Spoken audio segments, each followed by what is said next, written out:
Three new models just dropped from OpenAI and almost nobody can actually use them. We're talking GPT 5.6, and inside of it, there's three different models, and I'm going to break down exactly what they are, who can access them right now, and more importantly, what this actually means for you if you're trying to make money with AI.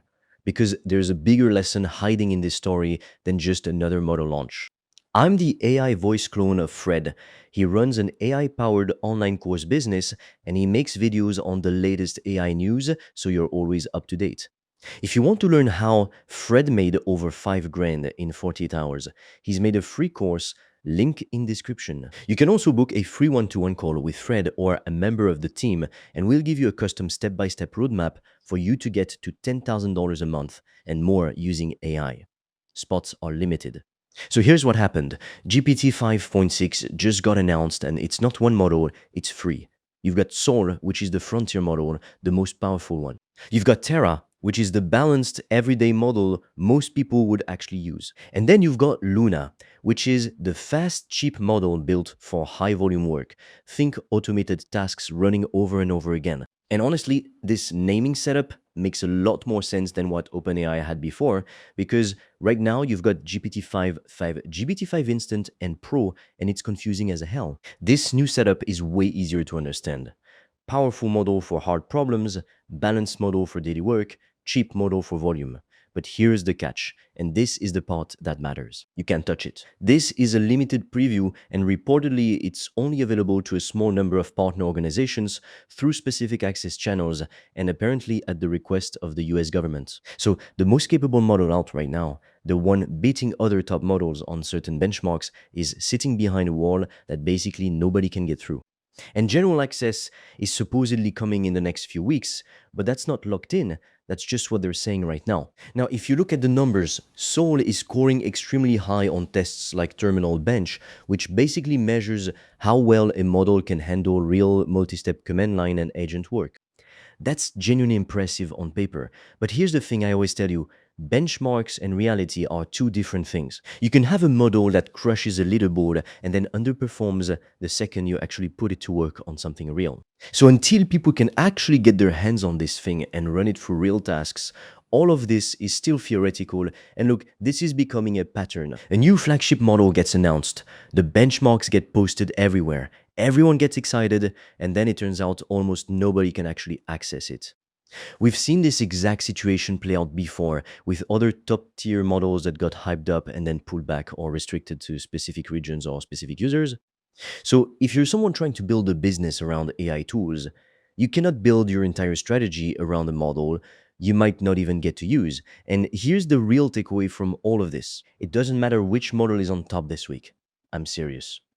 Models come and go every few weeks now, new names, new benchmarks, new hype cycles. If you're rebuilding your entire workflow every single time a new model drops, you are exhausting yourself for no reason. The truth is, most people don't even need the most powerful frontier model to make money with AI. Unless you're building something genuinely insane, the model you're using barely matters. What matters is the system you've built around it. Think about it like this. If you build everything around the one specific model and that model gets restricted, banned in your region, or replaced next month, you're stuck rebuilding from scratch.